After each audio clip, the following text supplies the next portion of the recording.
אדוני אלוהי גדלת מאוד, הוד והדר לבשת, ותאור כשלמה, נוטה שמיים כיריעה, הבקרה במים עליותיו, בסמבים רכובו, המהלך על כנפי רוח, עושה מלאכיו רוחות, משרתיו ואש לוהט, יסד ארץ על מכוניה, בלטימות עולם ועד.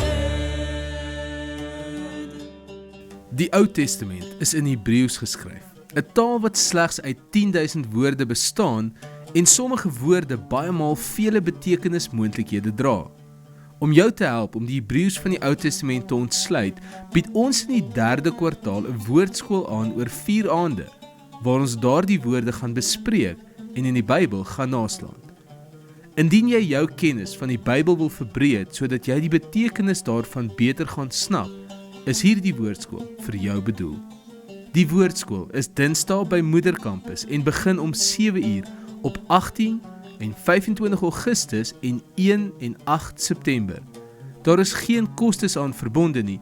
Jy moet egter inskryf vir die kursus by die infotoonbank, sodat ons die regte hoeveelheid lesingsmateriaal kan voorberei. So bring jou Bybel en 'n skryfding saam en kom ontdek die diep betekenis in die taal van die Ou Testament. Sien jou daar.